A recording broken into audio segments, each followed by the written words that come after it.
Bongkahan batu yang ditata dan tersusun rapi, berdiri kokoh kuat, suatu bangunan monumental. Itulah benteng pertahanan, lambang keperkasaan kolonial. Di dalamnya terdengar derapan sepatu Lars dari langkah-langkah yang angkuh birokrat kolonial. Dan dari sini pula, strategi disusun dan kebijaksanaan pemerintah kolonial diselenggarakan demi tegaknya panji-panji imperial, gold and glory, kekayaan dan kejayaan. Dan untuk itu pula terlahir kegelisahan, ketakutan, malapetaka, dan bahaya, serta penderitaan rakyat.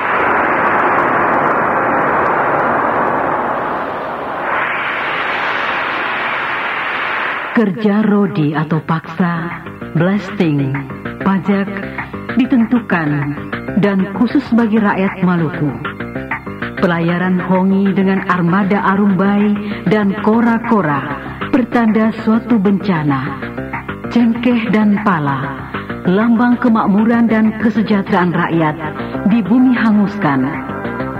Dari berbagai sebab tantangan dan penderitaan hidup, demi ketamakan kolonial, era kebangkitan dimulai.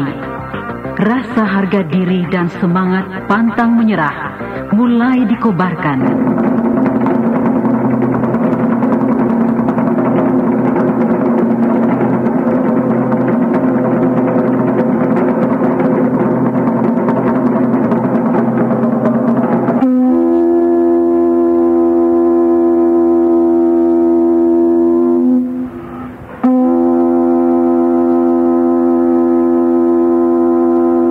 Rakyat Maluku bangkit.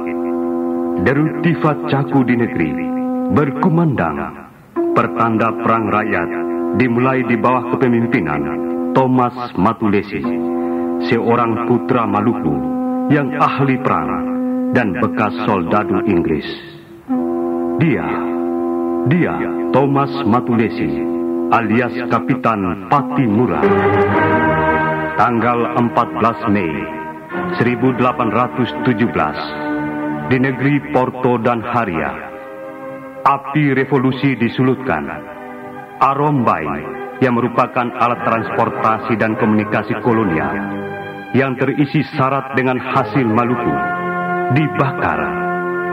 Peristiwa ini adalah merupakan awal kebangkitan terhadap rasa rendah diri, kecut, takut yang ditandai dengan penghormatan yang berlebih-lebihan, seperti Paduka yang mulia, Mevrouw dan Meneer, diubah dengan melekatnya kembali rasa harga diri dalam menghadapi tantangan. Ungkapan beta laki-laki Cabaresi adalah merupakan manifestasi semangat juang yang patriotis, pantang menyerah, ikhlas berkorban demi martabat dan harga diri.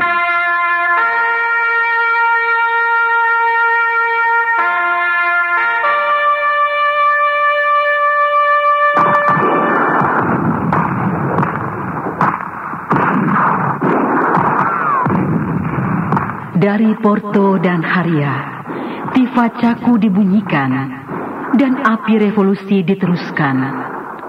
Saparua 15 dan 16 Mei 1817, Der Stede, benteng dan sekaligus lambang keperkasaan imperialisme, yang di dalamnya Tuan Residen Vandenberg dan soldadunya berdiam, diserbu massa rakyat.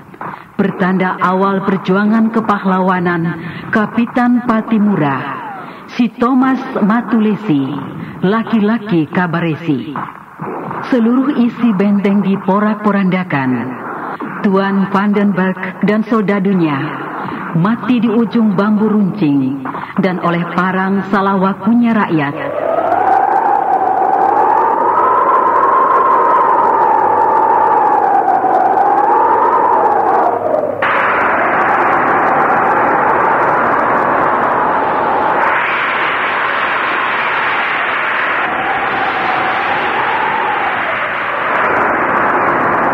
Hanya satu yang tersisa dari mereka, Jan Lieber van den Berg, putra residen yang baru berumur 5 tahun. Ia hidup karena diselamatkan oleh Kapitan Patimura.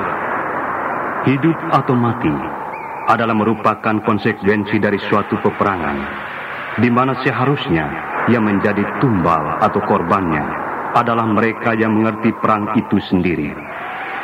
Makna dari selamatnya si kecil Van den Berg adalah merupakan pewujudan rasa kemanusiaan perjuangan rakyat Maluku.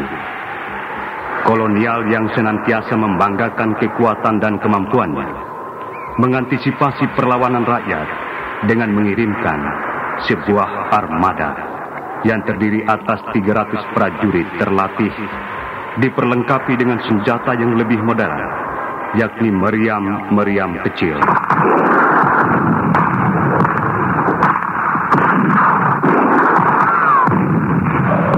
Mereka mendarat di tepian pantai Waissisil Saparua. Deburan ombak yang memanjang di pantai pasir putih bagaikan suatu arena pertempuran yang telah disiapkan oleh para leluhur. Bunyi dentuman meriam tidak dapat mematahkan semangat perlawanan rakyat Maluku. Senjata meriam yang melambangkan ketinggian peradaban ternyata dapat dipatahkan oleh semangat juang yang tak pernah surut.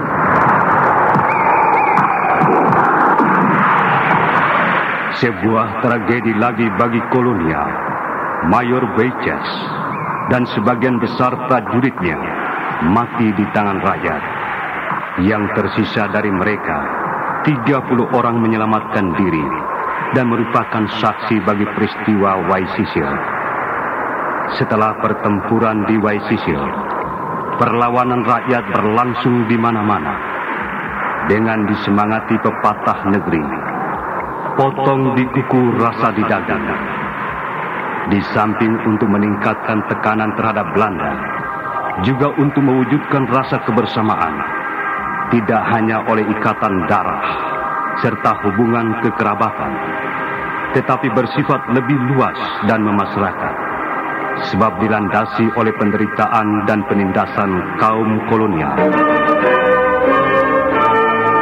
Konsolidasi pertahanan dan perlawanan dilakukan di mana-mana, seperti di Saparua dan Nusa Laut, di bawah pimpinan Anthony Ribok, dibantu oleh Kapitan Paulus Tiahahu dan putrinya Marta Christina Tiahahu.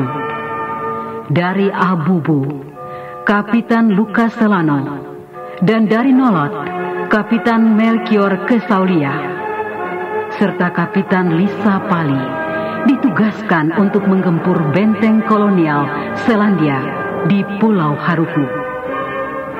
Perlawanan di Jasirah Hitu Pulau Ambon di bawah pimpinan Kapitan Ulu Paha dari Negeri Said, juga putra-putra Hoa Mual dan Seram Timur mengangkat senjata menentang kolonial Belanda.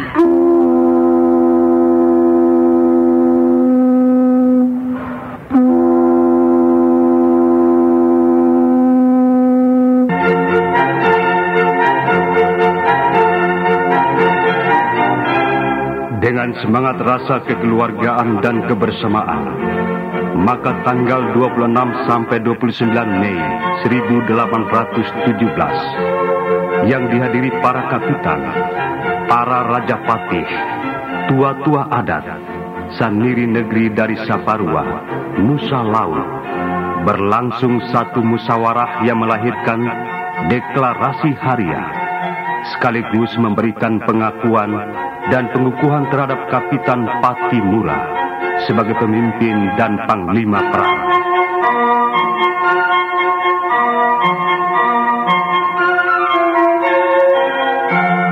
Dengan politik adu domba serta tipu muslihat, kolonial berhasil menyusun kekuatan, dan dengan didukung oleh kecurangannya, lahirlah para pengkhianat dan penjilat yang tak bermalu, yang tega mengorbankan anak-anak daerah, putra-putri Maluku yang terbaik.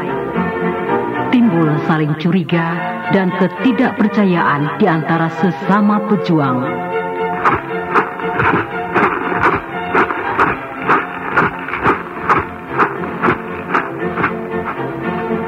Tiba saatnya kolonial mengadakan serangan balik di bawah kepemimpinan Laksamana Beiskes, seorang kawakan dalam perang Napoleon yang diperlengkapi dengan pasukan yang besar, persenjataan yang lengkap, armada yang kuat seperti Eversten de Dispatch, Reiherhen, Nassau, Prince Frederick, Saulau, Hennes, 40 kora-kora dan Arombai, serta beribu-ribu pasukan dikerahkan ke Lease.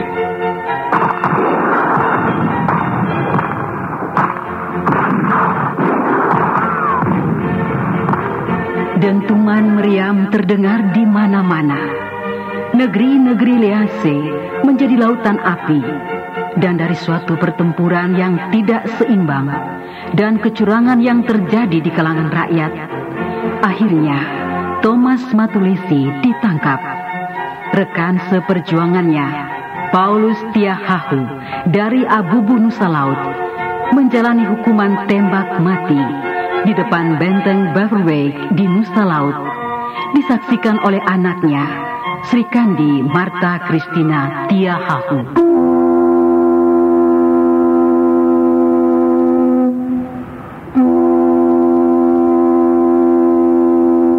Dengan jiwa besar dan dilandasi pepatah, lebih baik mati berkalang tanah daripada hidup bersusun bangkai, Patimura dengan rekan-rekannya dengan gagah berani menjalani hukuman gantung pada tanggal 12 Desember 1817.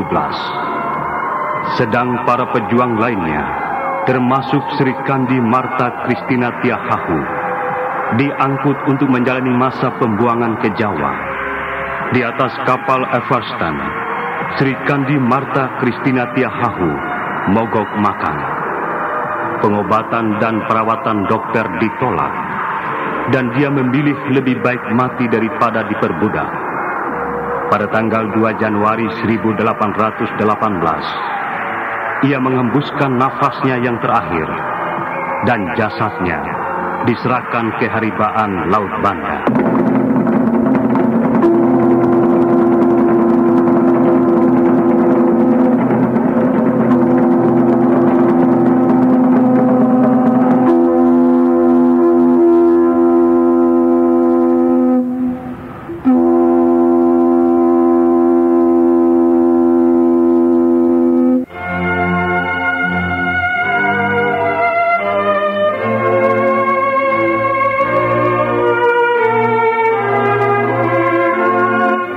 Pahlawan telah menyerahkan jiwa dan raganya sebagai tumbal, sebagai suatu pertanggungjawaban terhadap panggilan zamannya.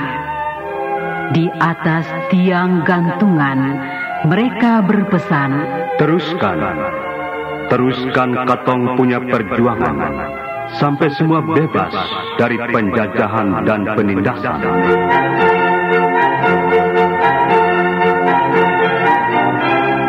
Pada permulaan abad 20 awal pergerakan bangsa, Patimura muda berjuang menentang penjajah melalui organisasi politik seperti Serikat Ambon dengan Inatuniya, bersama tokoh pergerakan Mester Latu Hari-Hari, Dr. Kayadu, Dr. Leimena, Dr. Sitanala, serta Abdul Muttalib Sengaji. Mereka berjuang menegakkan dan mengangkat derajat bangsanya.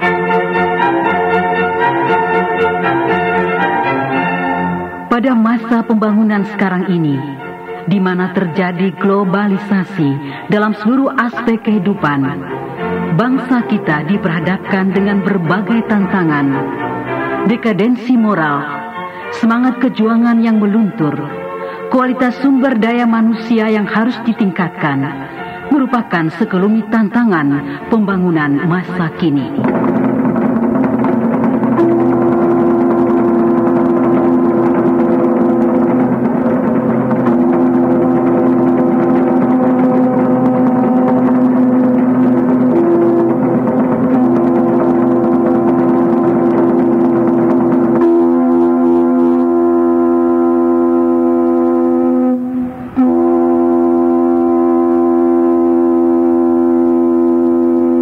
Wahai Patimura-Patimura muda, rapatkan barisanmu dan jadikan dirimu Patimura-Patimura, pahlawan pembangunan demi kejayaan bangsamu, Indonesia. Ingat dan renungkan senantiasa pesan pahlawanmu, Kapitan Patimura Thomas Matulesi, si laki-laki kabar resi, ketika menuju tiang gantungan.